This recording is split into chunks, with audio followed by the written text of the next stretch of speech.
géométrise.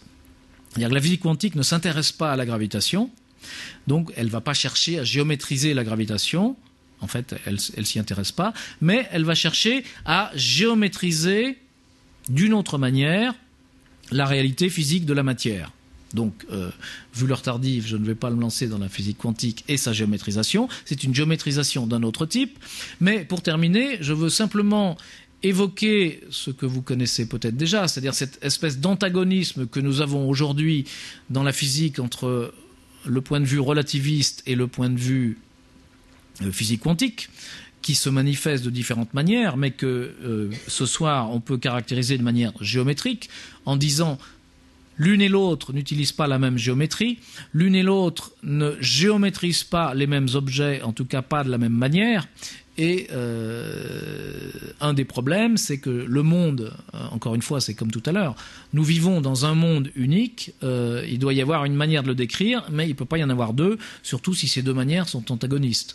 Donc, un des buts aujourd'hui de la physique, de la recherche fondamentale théorique, c'est de chercher quelle pourrait bien être la nouvelle théorie, s'il y en a une, qui va nous permettre de décrire les choses d'une manière unifiée. C'est-à-dire, est-ce qu'il existe une description géométrique unique qui va pouvoir nous donner les mêmes bons résultats que la relativité et les mêmes bons résultats que la physique quantique? Bon, bah ça, pour le moment, personne ne sait. Comme vous savez, il y a des tas de pistes qui sont explorées, et ces pistes, elles sont toujours, finalement, elles utilisent toujours la recherche d'une nouvelle géométrie.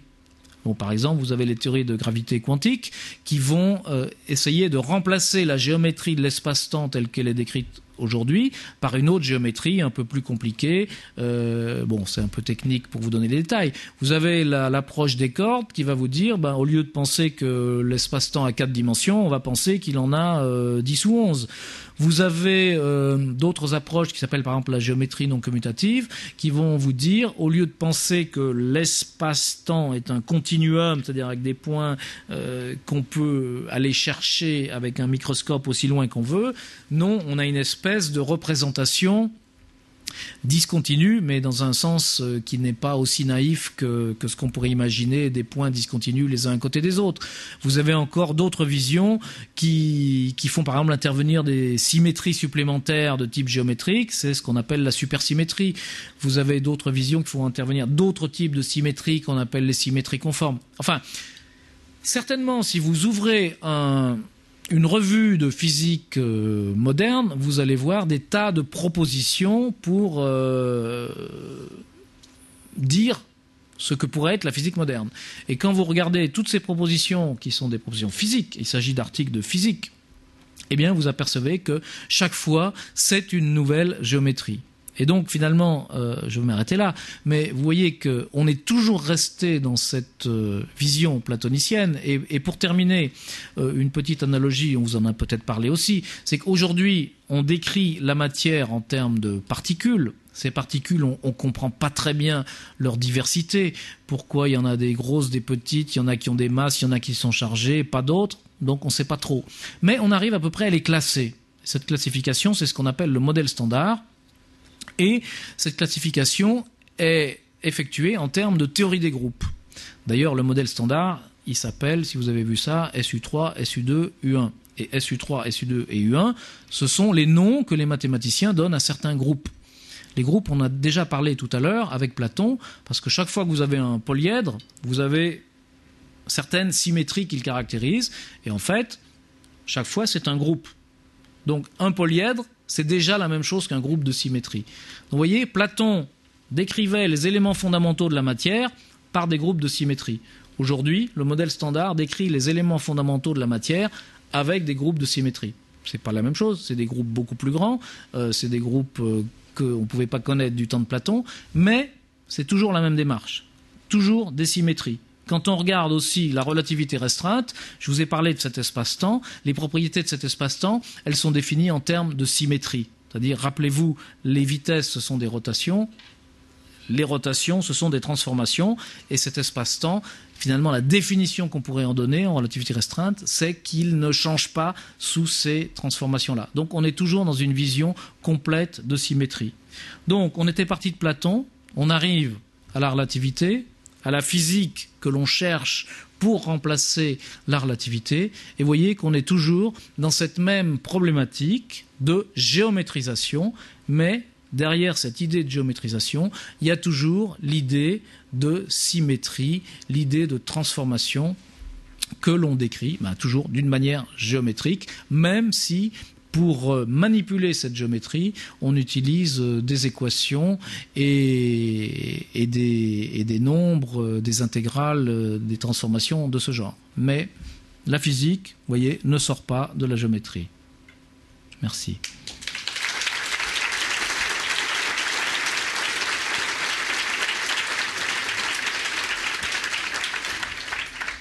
Merci beaucoup pour cet exposé aussi passionnant et cette mise en perspective des théories, des représentations de l'univers.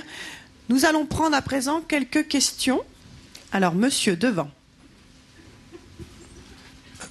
Merci. J'ai une question concernant le temps. En 1905, Einstein a analysé la notion de temps. Il a expliqué comment, à partir de la notion d'horloge, la synchronisation des horloges, etc., le principe de relativité, on arrivait à la notion de temps pour un observateur donné. Et chaque observateur a son temps propre. Or, en cosmologie, on parle du temps. Or, comment passe-t-on d'une infinité d'observateurs au temps unique de la cosmologie? Très bonne question.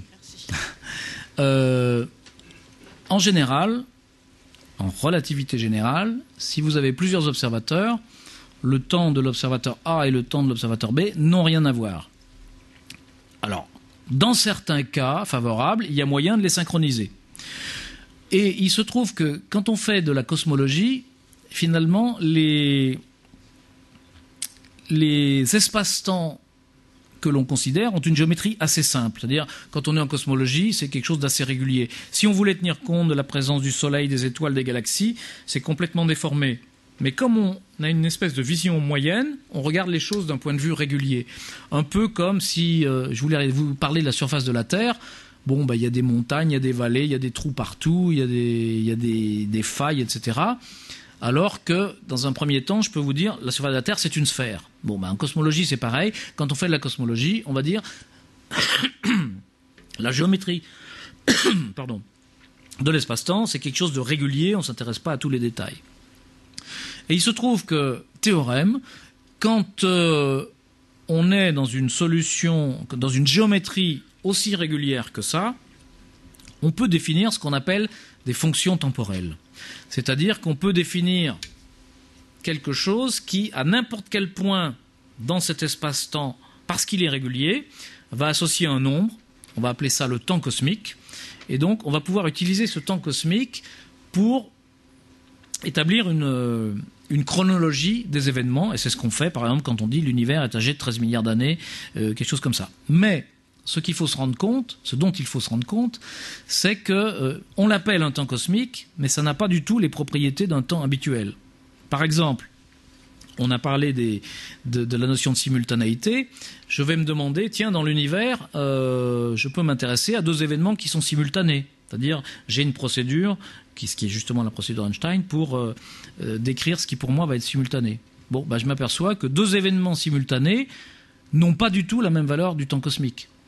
Et en fait, il serait absolument impossible de définir un temps, dans le sens habituel du terme, tel que la simultanéité corresponde à des valeurs du temps cosmique.